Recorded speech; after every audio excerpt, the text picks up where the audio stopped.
trust, faith, and knowing in the universe. Enlightened reason builds the bridge. Faith dares to walk it. Reciprocity returns every step in kind.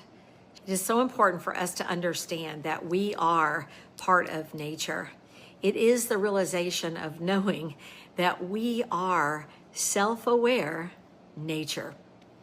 It is the realization that you are always creating, always. Consciousness is never absent, only sometimes it's obscured. The work of alchemy is not to become a creator. You already are a creator.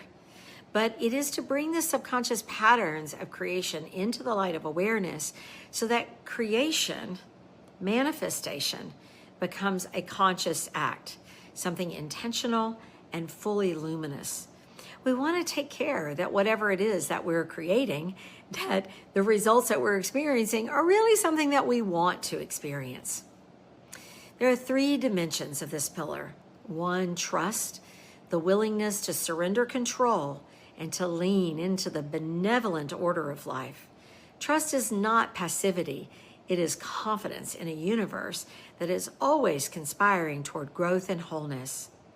2nd, faith, the courageous clarity that the unseen is meaningful. Faith does not deny reason. It extends far beyond it into an enlightened reasoning. Everyday reason of the 3D material world builds a bridge for us, but it is faith that dares to walk that bridge. And faith is a leap where the mind ends and the heart takes over.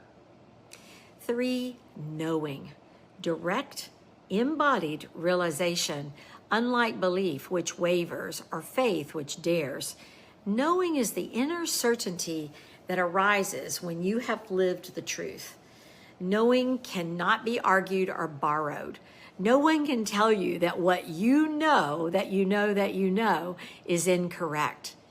It's a matter of trusting that knowing, and that knowing is a result of the fruit of your experience.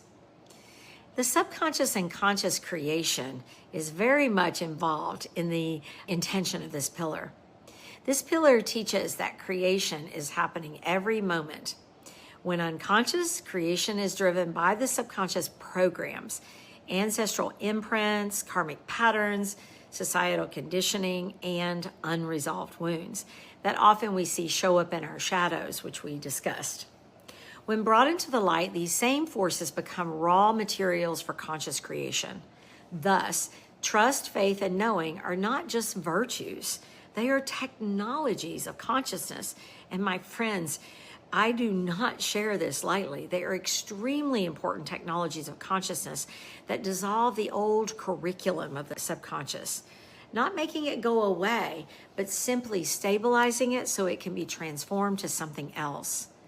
We allow change to be embraced as a natural flow and stabilize the soul in the clarity of conscious creation.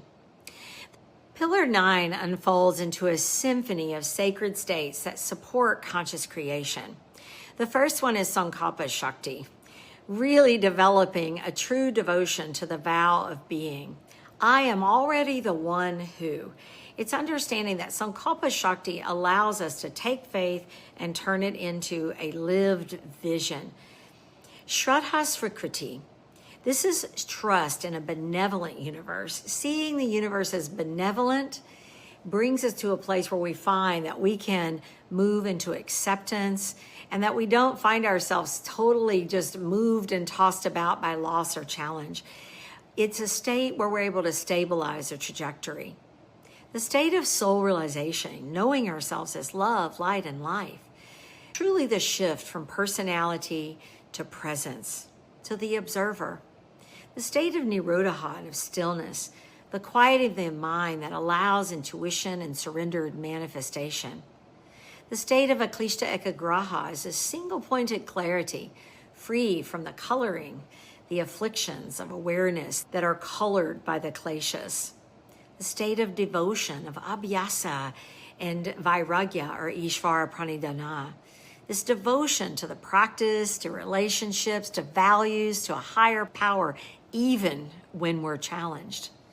Anugraha is the state of grace that is the state of enlightened reasoning that becomes inherent in the ability to receive the blessings of the universe with great humility.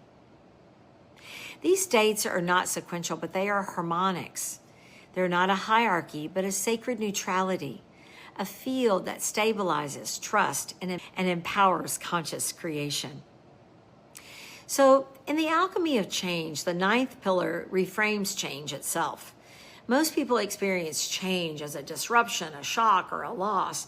And for many people, it's just another story that causes people to drop everything. But to the sage mind, change is the very breath of the universe. It's the natural flow of creation. To resist change is to fracture. To accept change unconsciously is to adapt without awakening. We call that GAS, General Adaptation Syndrome. To embrace change consciously is to evolve, to co-create, to expand. This is why trust, faith, and knowing are a non-option. They are the only stable ground in a world where change is the only constant. As we begin to move forward and we understand deeper and deeper this trust, faith, and knowing, the Shraddha of the ninth pillar, we must learn to embody it. And to embody this pillar is to live by rhythm. By the rhythm of surrender, we yield control and we yield the control of outcomes. We release this subconscious grip and need to control. We then step into whatever it is we feel afraid of. We act courageously in the unknown. We're open to receive. We allow life's blessings, even when veiled as a challenge. We allow the refinement that's needed, the integrations of lessons with deep humility. And then, my friends, we offer again. We return all gifts into the field of reciprocity. These are the cycles of the heartbeat of conscious creation. This is Pillar 9 of trust, of knowing, of faith. The ninth pillar is not an end on our journey.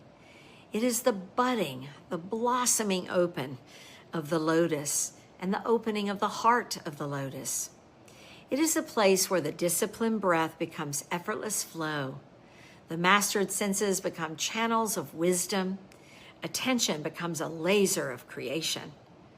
We step into the fluid space of grace and flow.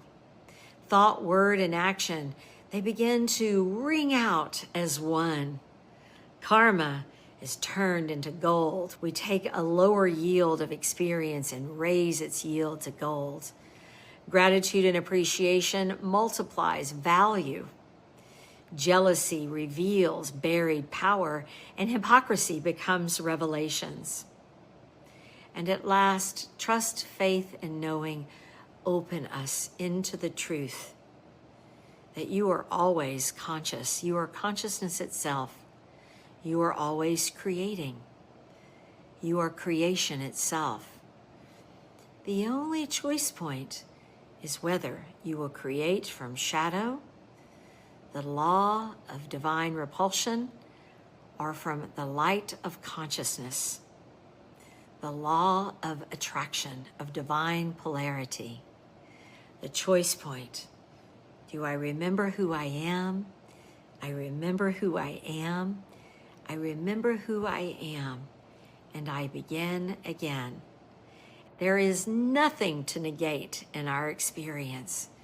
You are a divine creator. And together, I remember who I am. I remember who I am. I remember who I am. Thank you, fellow sojourner on this beautiful path, for being all in. Namaste.